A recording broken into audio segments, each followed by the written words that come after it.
Hello, everybody. Hi, it's Chance. I just wanted to talk to you about my new song, go over a little bit of a breakdown for that.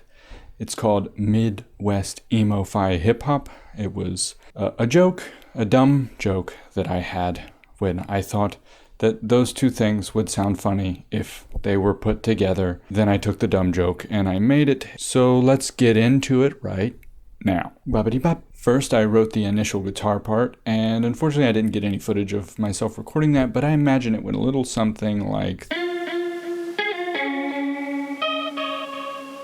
Then I recorded the second guitar part to contrast the other. I found this gave the guitar parts more interest and movement.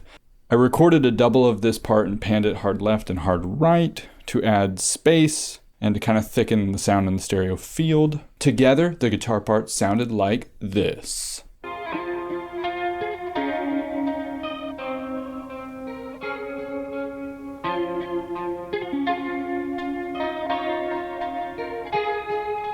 In the B section, the main guitar drops out and just the doubles play a new melody that sounds something like this.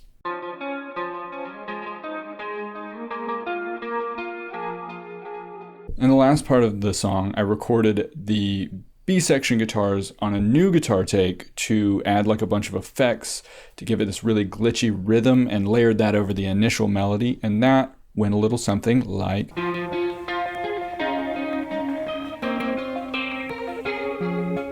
The main drums are really simple. The main beat is a very simple beat that just kind of changes periodically, but it is layered with a shaker that is put through a tremolo effect, phaser, and a pitch shifter that kind of gives it this really warbly, very spacey feel. Without these effects, it sounds very flat and lifeless. It's not very interesting. But with the effects, it has a lot of movement and depth. Just gives it a lot more interest in the mix. And also there are a few effects and cymbals that are put in there just for flavor periodically throughout the song.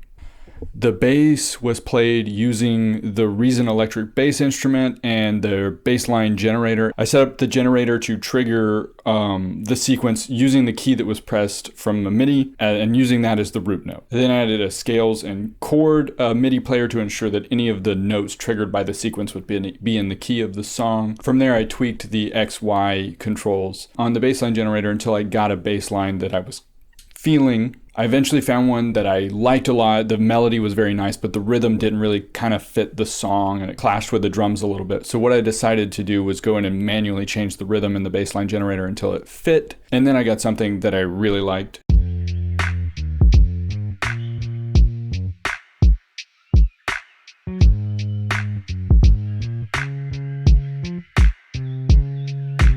I then repeated this in the B section to get a different bass line that complemented the initial well, but had kind of a different vibe.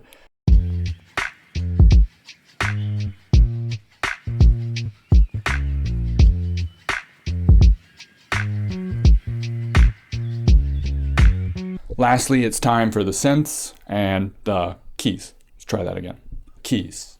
The main chord progression is played on a tape FM piano, which is just an FM E-piano through tape emulation. In the B section, the chords switch up and they're played on a Rhodes piano, but it's through similar effects. But this time it's a little dirtier, has a little bit of distortion on it just to give it some grit in the B section. For the main lead, I played it in just jamming along to the song until I found something I really liked, and then I found a mouse drum preset that really fit the vibe I was going for. This preset, though, on its own was like a little lifeless. It didn't really have much depth. It didn't really have any oomph to it. To combat this, I added a chorus, a delay, and a reverb. This gave it some character. I still thought it didn't quite have enough texture, so I loaded up the NN19 sampler. I'm going to pronounce this wrong. And I played a double of the lead with the default Farfisa organ preset. I just love how this patch sounds. I then put this through very similar effects as the main lead layer, but I also added some RC20 to give it some cassette effects to kind of complement the vibe the whole song was going with. I also, when I recorded the double, added like a flourish at the end of the phrase with the mod wheel that added this interesting transition into the next section of the song. So I then doubled that onto the initial lead.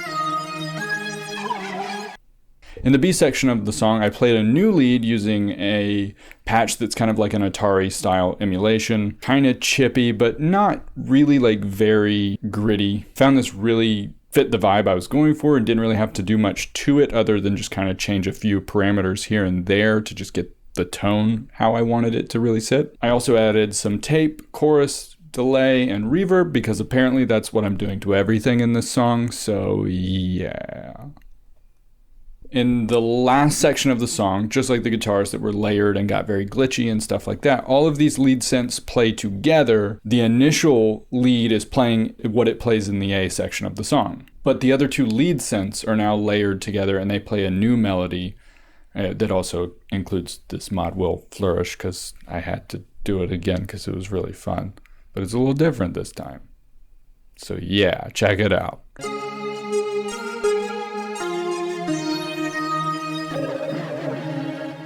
So with all this together, I'll just show you the last section of the song since that's kind of what I've been talking about the most. And it sounds like this.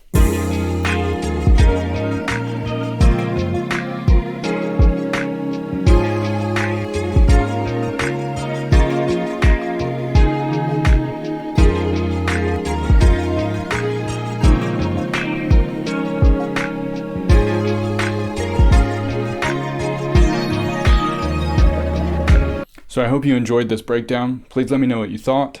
This song is available everywhere now on all streaming services, Bandcamp, everything like that. I'll include links to all that stuff in the descriptions. I'll see you again very soon. Until then, be good to each other.